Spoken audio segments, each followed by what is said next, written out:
ஹரி ஓம். என்னிடம் ஒரு கேள்வி வேணும். அதாவது இன்னைக்கு நமக்கு நிறைய சந்தேகங்கள் இருக்கிறது. என்ன சந்தேகம்னா, ஏற்கனவே நான் புத்தகங்களில் நான் எழுதியிருக்கிறேன். ஒரு 4 வருடத்துக்கு முன்னே கோமிகி கல்வியில் இந்த பதிவு நான் செஞ்சுருக்கேன். மீண்டும் இந்த கேள்வி வந்ததால் நம்ம இந்த காணொலியை பதிவு செய்யலாம். என்ன அப்படின்னு கேட்டிங்கன்னா, இந்த காவி கட்டிட்டு நிறைய முடி வச்சு தாடி வச்சுக்கிட்டு அல்லது வேறு சில அடையாளங்கள் அல்லது சில விஷயங்களை வச்சுக்கிட்டு இது எல்லாமே சாமியார் தான், இது எல்லாமே சன்னியாசிகள் தான், இவங்க எல்லாமே துறவிகள் தான், இவங்க எல்லாமே அது கிடையாது. அதாவது காவி கலர் எல்லாரும் போட்டுருக்காங்க. அதாவது நான் என்னால் விளக்கம் சொல்வதற்கு முடியாது. அது அவர்களுடைய சுதந்திரம் இல்லையா? அது வஸ்திர சுதந்திரம் அவங்களுக்கானது. என்னவோ பண்ணிட்டு போகிறாங்க. அதை நம்ம சொல்லக்கூடாது. இவங்க தான் நான் தான் போடுவேன், நான் தான் செய்யணும், அதெல்லாம் கிடையாது. ஆனால் இந்த இலக்கணங்கள், இந்த விஷயங்களில் ஒரு சில நீதிமுறை இருக்குது. அந்த நீதிமுறைகள் என்ன அப்படின்றத பார்ப்போம். அதாவது நீதிமுறை அப்படிங்கும்போது படிப்படியாக நம்ம ஒரு விஷயத்தை பற்றி பார்க்கணும். என்ன விஷயங்கள் அப்படின்னு கேட்டிங்கன்னா, முதல்ல நம்ம சன்னியாசிகள் அப்படிங்கிற விஷயத்தை விட்டு காவி யாரெல்லாம் வச்சிருக்கிறாங்க, யாரெல்லாம் இந்த மாதிரியான அர்ப்பணிப்புத்தன்மை இறையருளுக்காக தன்னை கடவுளுக்காக அர்ப்பணிக்கின்ற விஷயங்களை யார் யார் செய்கிறாங்க அப்படிங்கிறத பற்றி பார்த்தோம்னா, அப்போ எந்த கேட்டகரியில் யார் வர்றாங்கங்கிறது பார்த்துக்கலாம். முதலாவதாக மடாதிபதிகள் அப்படிங்கிற விஷயத்தை நம்ம கையில் இருக்கலாம். யாரெல்லாம் மடாதிபதிகள் அப்படின்னு கேட்டிங்கன்னா, மடங்களை நிர்வாகம் படுத்தக்கூடிய அதிபதிகள். அவங்களுக்காக என்னென்ன இருக்குன்னு கேட்டிங்கன்னா, பெரிய ஒரு மடம், பாரம்பரியமான மடமாக இருக்க வேண்டும், பல வருடங்கள் கடந்த பரம்பரைக்குரியதாக இருக்க வேண்டும். சும்மா நேற்று ஒரு மடத்தை கட்டினா அதுக்கு நான் மடாதிபதி, அது கிடையாது. இது பரம்பரை இதாக இருக்கும். ஆதீனங்கள், அதுதான் ஆதீனங்கள். அவங்க என்ன பண்ணுறாங்க அப்படின்னாக்கா, அரசர் காலங்களில் அந்த அரசருக்கு உட்பட்டு சில கோவில்கள் கட்டியிருக்காங்க. அந்த கோவில்களும் அந்த கோவிலுடைய நிர்வாக பணி, அந்த கோவிலுக்கு உண்டான ஐதீக முறைகள், அந்த மடத்தில் ஒரு தலைமை ஒருத்தருப்பாங்க. அதாவது நம்ம நீங்கள் சொல்கிறோம் இல்லையா, பெரிய ஆஃபீஸர், அந்த மாதிரி அன்னைக்கு அவங்க அந்த மடம் வச்சு அந்த மடத்தில் அந்த கோயில் வரவு செலவுகள், அந்த கோயிலுக்கான நிலங்களுடைய வரவு செலவுகள், அதை சார்ந்த அத்தனை விஷயங்களையும் அந்த நபர், அந்த தலைமை பொறுப்பில் இருக்கிறவர் தான் கண்காணிப்பார். கிட்டத்தட்ட அவர் ஒரு ஏசின்னு வச்சுக்கோங்க. அந்த கமிஷனர், கோவில் கமிஷனர் இருக்கிறாங்க, அந்த பொறுப்புன்னு வச்சுக்கோங்க. நம்ம அப்படி சொன்னால் புரிஞ்சுடும். அப்போ அவர் என்ன பண்ணுறாருன்னா, அந்த கோவிலை பற்றிய வழக்க முறை, கோவில் பூஜை முறை, கோவிலோட வரலாறு, தொன்மை, அப்புறம் அந்த கோவிலை பற்றி சிறப்பாக தலப்புராணம், அதை பற்றி பாடியவர்கள், இந்த நால்வர்கள் இருக்காங்க, அப்புறம் சுந்தர மாணிக்க வாசகர், திருநாள், இவர்களை பற்றிய விஷயங்கள், அவர்கள் எப்போது அந்த இதில் திருமுறைகள், அவங்க இயற்றிய அந்த நூல்கள், அதை பற்றி அத்தனை விஷயங்களையும் தெரிந்து வைத்திருப்பவர் அந்த மடாதிபதி, அந்த ஆதீனங்கள். சரிங்களா? அப்போ அந்த ஆதீனங்கள் என்ன பண்ணுறாங்கன்னா, அதை சார்ந்து இப்போ ஒரு ஆதீனம் இருக்கிறாரு, அவருக்கு பிறகு இன்னொரு ஆதீனம் வருவார்.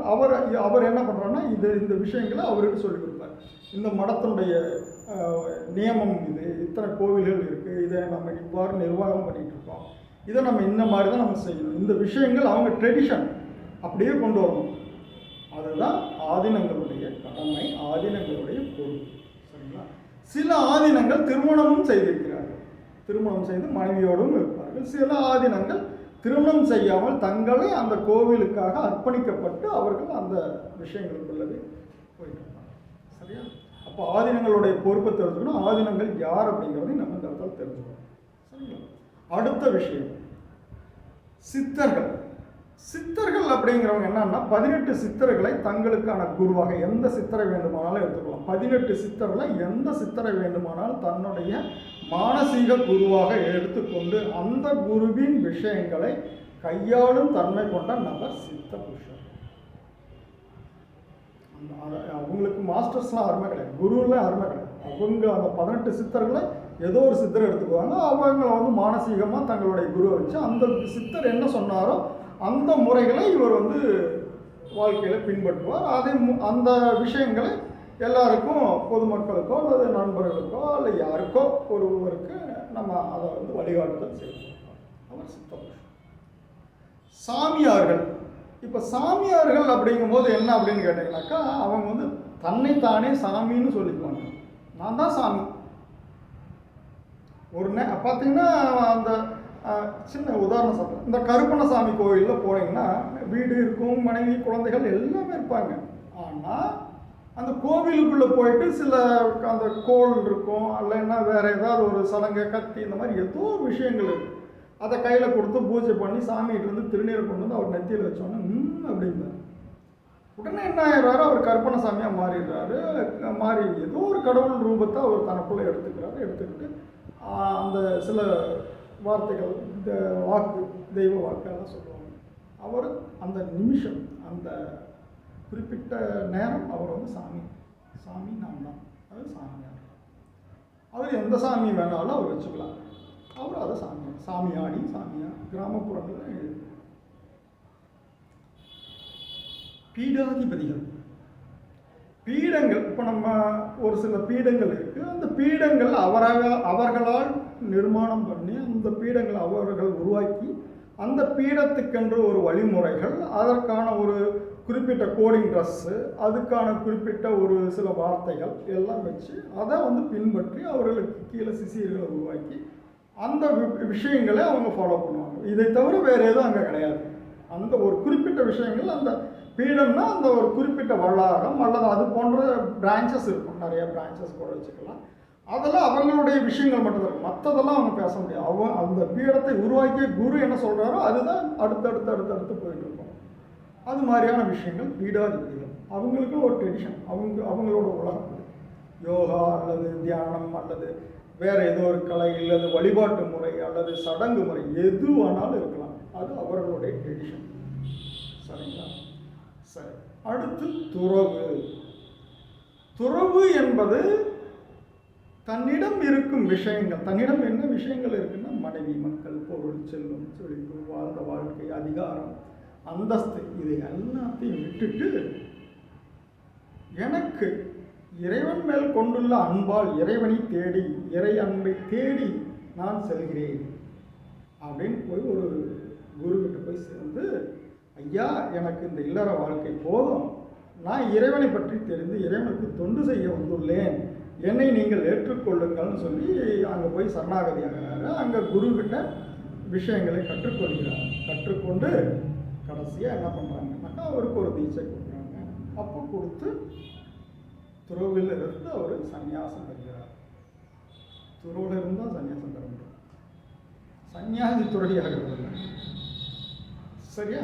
அடுத்தது இந்த துறவிக்கு ஒரு எடுத்துக்காட்டு சொன்ன அவருக்கு ஸ்ரீ ராகவேந்திரர். ராகவேந்திரர் வாழ்க்கை துறவு சாப்பிடும். மனைவி மக்களை விட்டுட்டு அவர் கல்யாணமாகி எல்லாம் இது பண்ணுறாரு. ராகவேந்திரனுடைய வாழ்க்கை முறை அனைவருக்கும் தெரியும், நான் விளக்கம் இருக்கிறேன். சரிங்களா?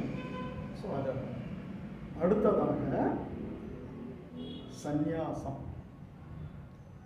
சந்நியாசங்கிறது இஸ் அ ஹையஸ்ட் லெவலில் வந்துடும். அப்போது யார் சன்னியாசிகள் அப்படின்றது ஏற்கனவே ஒரு பதிவு போட்டிருக்கேன். சன்னியாச விரதத்தை பற்றி கொடுத்துருக்கேன், சன்னியாசத்துடைய வாழ்க்கை முறையை கொடுத்துருக்கேன். சன்னியாசிங்கிறது இந்த இடத்துல சின்ன விளக்கத்தோடு தான். ஒரு மாணவன் பிரம்மச்சாரி, அவன் கல்யாணம் பண்ணிக்கிறது கிடையாது. சின்னதுலேருந்தே அவன் இறைவன்மையோடும் இறைவனை தேடும் எண்ணத்தோடும் அவன் வர்றான். அந்த மாதிரி வந்து ஒரு குருக்கிட்ட வந்து சேரலாம். அவர்கிட்ட அந்த ஆன்மீக கல்வி பகிர்லாம். ஆன்மீக கல்வினாக்கா தன்னை உணர்தல். ஆன்மீகம்னா தன்னை பற்றி தான் அறிதல். முதல்ல அதுதான் தெரிஞ்சுக்கணும். நான் யார் அப்படின்னு தெரிஞ்சுக்கணும். ரமணர் அதான் சொல்கிறார், என்னை நான் உணர்ந்தேன், இந்த உலகில் வேறொன்றும் எனக்கு பெரியதாக தெரியவில்லை. அவ்வளவுதான், முடிஞ்சது. இது வள்ளலார் அதான் சொல்கிறார், என்னை நான் உணர்ந்தேன், இந்த உலகில் வேறொன்றும் இல்லை என்று நினைத்தேன். தன்னை உணரும் போது என்ன சொல்கிறாருனாக்கா, எல்லாத்தையும் பார்த்தேன், பூவில் பார்த்தேன், செடிகளை பார்த்தேன், பறவைகளை பார்த்தேன், விலங்குகள் பார்த்தேன், எல்லாத்துலேயும் என்னை நான் உணர்ந்தேன். அப்போ தான் சொல்கிறேன், வாடிய பயிரை கண்டு வருந்தினேன் அப்படின்னு. எப்படி வாடிய பயிரை கண்டு நான் வருந்த முடியும்? எனக்கும் அதுக்கும் உண்டான உறவுகளை நினைத்தேன், அப்போது நான் வருந்தினேன். எனக்கு அதுக்கு சம்மந்தம் இல்லைன்னா எனக்கு வருத்தங்கிற வருது. அப்போது என்னை நான் உணரும் பொழுது இந்த உலகத்தில் உள்ள பஞ்ச சக்திகளும் என்னுள்ளும் இருக்கிறது, அதனுள்ளும் இருக்கிறது. அப்போது அதுவும் நானும் ஒன்றென உணர்ந்தேன். இதுதான் தன்னை உணர்வதற்கு முதல் இலக்கணம். அப்போது இந்த விஷயத்தை, இந்த சன்னியாசங்கிறதுல சும்மா இதை சொல்கிறேன்.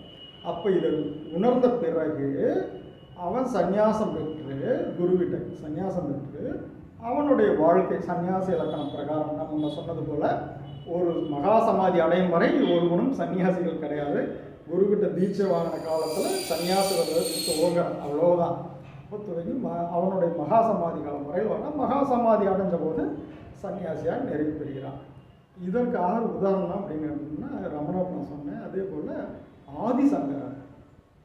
ஆதிசங்கரர் வந்து பார்த்தீங்கன்னா சின்ன குழந்தையாக அவங்க வந்து வெளியே வர்றார். அவருக்கு பிறப்பாலே அவருக்கு வந்து அந்த ஆன்மீக ஈர்ப்பு இருக்குது. உடனே அவர் வந்து ஒரு குருக்கிட்ட சேர்றார். குரு அவருக்கு எல்லா விஷயங்களும் சொல்கிறார். மற்றும் அவருக்கெல்லாம் விளக்கங்கள் கிடைக்கல.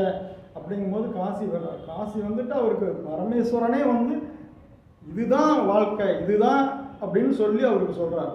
அப்போ அந்த வேதங்கள் வந்து அப்போ தான் அவர் ஏற்ற முடியும். அவருக்கு அப்போ தான் ஞானம் அப்படிங்கிற ஒரு விஷயம், என்லைட்மெண்ட்டுங்கிறது அப்போ தான் கிடைக்குது. ஸோ சந்நியாசம்ங்கிறது is a totally the wisdom and liberation, சுதந்திரம், லிபரேஷன். ஒரு சன்னியாசிகள் எதை வேண்டுமானாலும் எங்கு வேண்டுமானாலும் இந்த பரந்த உலகத்தில் போகலாம், வரலாம். அவனுக்குன்னு எந்த விதமான நியமன கட்டுப்பாடுகள் கிடையாது.